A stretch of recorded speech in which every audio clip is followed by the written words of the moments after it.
Hey folks, it's Matt once again, and I just got done doing a double feature of Wishmaster 3 and 4, and God, these movies suck.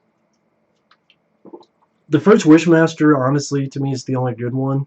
Wishmaster 2 is a bit step down, but it's still better than 3 and 4, because at least you have Andrew Devoff as the lead. At least they try, not as much as the first movie, but compared to these, Wishmaster 2 does a little bit more with the wishes.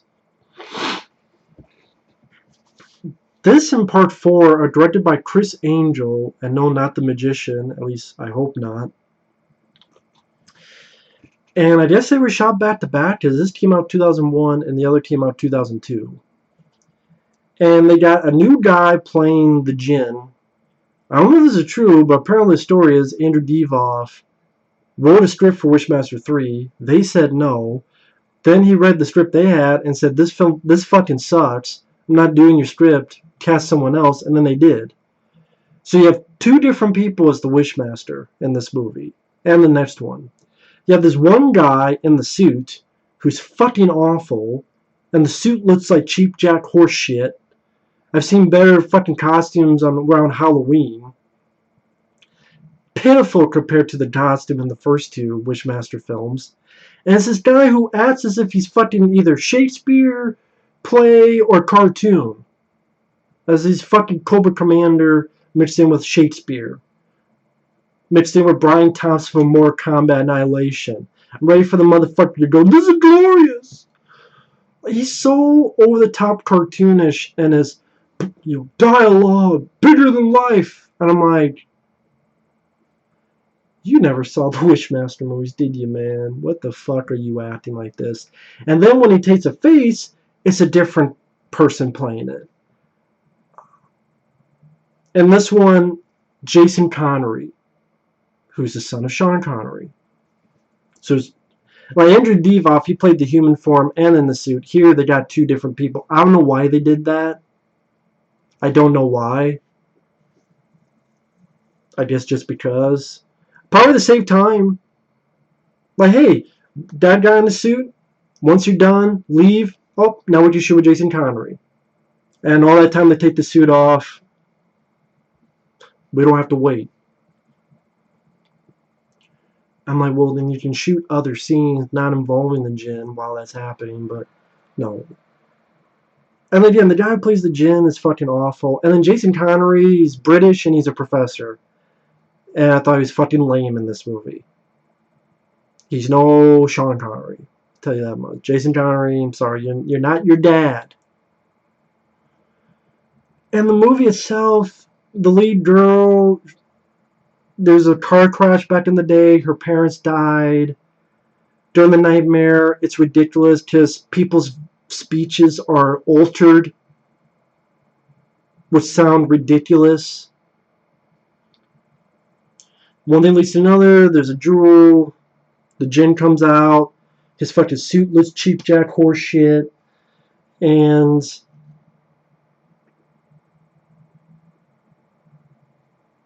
first the djinn goes up to the professor, played by Jason Connery. And this djinn is much more of like a slasher villain. But also like, refuse me and they'll know you tried to fuck your student. I'm like, wait a minute, I thought the djinn didn't have power unless you had a wish. That's why Andrew Devoff couldn't do anything to Kane Hodder in the first movie until he wished.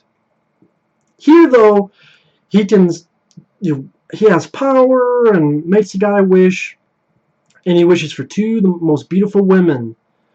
And I swear, at times the djinn looks like he's going to make a cum face, like, oh. Like, what, you never seen titties before? Djinn? Are you thinking your name is Jizz? So the two women, of course, he wishes for the two most beautiful women, Jason Connery, this professor guy, who I guess was fucking around with the students. Titties are out, they bite his tongue out, scratch him up, and he dies. And the djinn takes his face, so now the human form is played by Jason Connery. The lead girl has a boyfriend, and then she has some friends. Those friends have sex. The djinn goes to the secretary. She wishes the whole files would go up in flames. So it does, and she gets burned up. And then not much fucking happens. Just this professor, who's the Wishmaster, wandering around the campus, looking around for this girl. Why is he looking around for the girl? I swear in the other Wishmaster films, he knew where the fuck it was.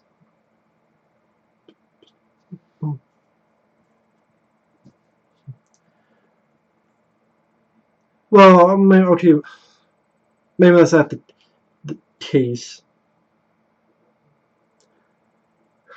But I thought, they also sort of seem as if he had to make other wishes to get power before this. I don't fucking know anymore. Because the thing with this film, like, there's moments that he's in her head and she's seeing images. I'm like, if you get into her head to show her images, but you don't know where the fuck she's at. So he's just wandering around campus. The lead girl is looking up stuff at the computer, looking up books, trying to get her boyfriend to look up books. And it leads to them going to a church.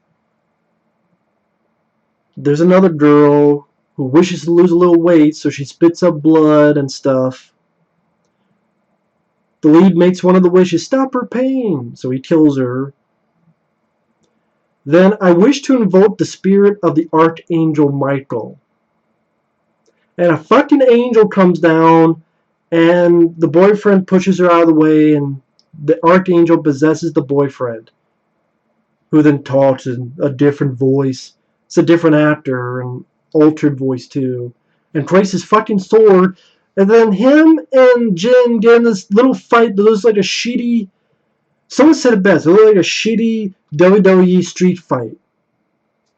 So now the Wishmaster in the shitty fucking suit is in the shitty fucking nothing fight, where the other guy's, wielding the sword that he can barely fucking lift, it seems. And then you have shitty techno music on the fucking soundtrack. Other wishes, this woman, I wish you'd break my heart. So you get a shot of her heart and it breaks. This other guy says, blow me. So he blows, he flies back, he gets impaled. I wish to find some place to hide. So he grabs her, puts her in her head in a cage with rats in it, and her face gets eaten up. The Archangel Michael is a bit of a pussy. He gets his ass kicked a lot by the Wishmaster. Once in a while he gets lucky and cuts an arm off, but seems kind of ineffective a bit of the time. Also, his powers kind of change, because there's one point her hand burns up, because it's like, okay, now to stop the djinn, it's this sword. It's not to anything else, it's this sword now. And she's like, well, I'll stab him, but it burns her because she's not ready yet. So her hand is burned, and he fixes her arm up. Fine. So he can heal people. But yet, when her friends are dying, like, finds her friend all fucked up in the face, why don't you heal her? Nope, I guess angels are fucking dicks. Even more so in the next one. Because in Wishmaster 4, another fucking angel is in it, and cuts an innocent woman's fucking head off, only because she was ready to call the fucking cops. Because some strange guy came into her shop and is asking weird questions. She's calling the cops. So this angel, who's supposed to be the good guy, cuts an innocent woman's fucking head off.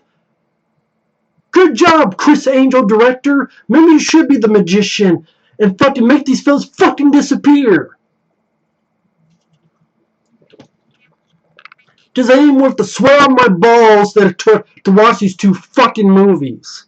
And waste 3 hours of my motherfucking time I can't get back watching these piece of shit sequels to a good first movie a kind of lame second movie, and then piece of shit 3 and 4 movies. And 4, I would probably put above this only because it has a little bit, they're trying to do something different.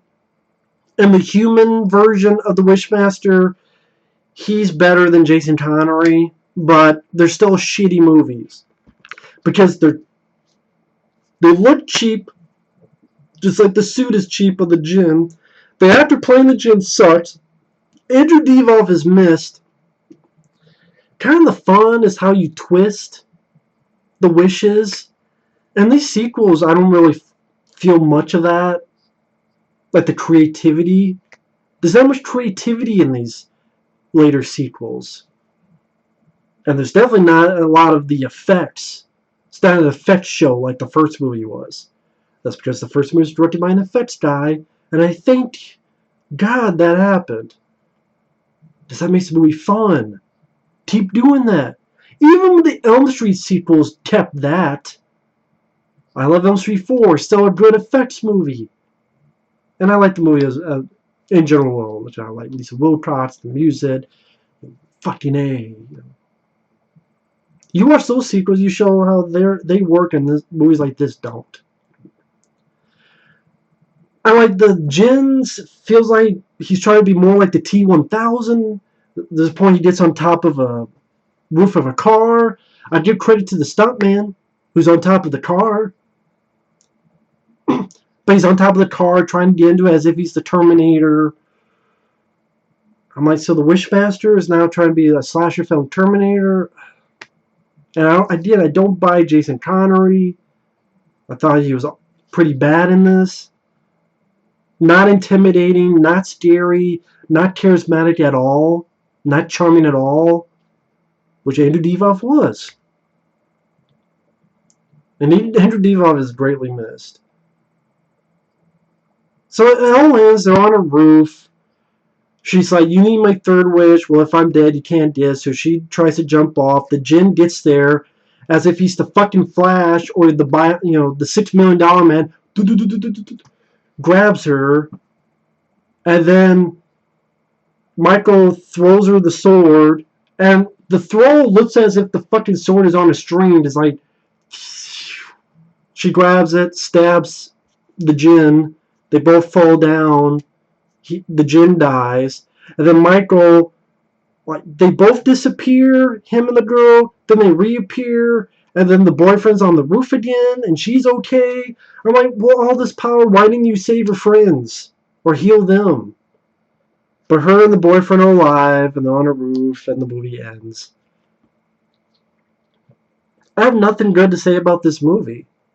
The death scenes are lame. There's not one, getting killed by 2 chicks, getting impaled. I saw a better impalement in Silent Night, Deadly Night, where Linnea Quigley got impaled with the antlers. The putting her head, a woman's head in a cage, and there's mice in there. Maybe they're rats, but they look like mice to me. Shitty techno music, cheap production values. The girl and her boyfriend are there. The lead girl and her boyfriend, acting wise,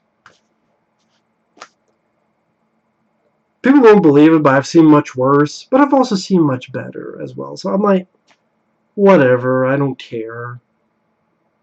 This whole bringing the archangel down and it possesses a guy, I'm like, what the fuck?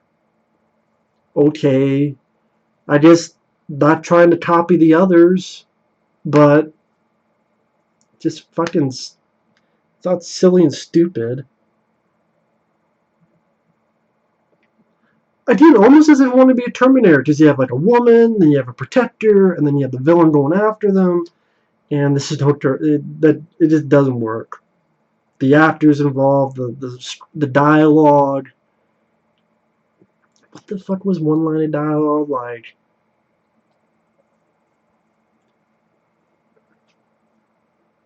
If you knew what I knew, you'd be insane or something. I can't fucking remember. But anyway, Wishmaster 3 Beyond the Gates of Hell. I don't see any reason why anyone would watch it other than you're insanely curious about the other Wishmaster movies. When Andrew Devoff left, this series left with him. Because as much as I bagged on Wishmaster 2, it's fucking Aliens, Predator, Halloween, They Live. I'm just looking at posters. Or, DVDs. Compared to fucking this movie in part 4. So Wishmaster 3, Beyond the Gates of Hell. Which there is no Gates of Hell in this movie. And there's no Beyond the Gates of Hell in this movie. So even the title fucking lies. Let me get to part 4. See you guys in a bit.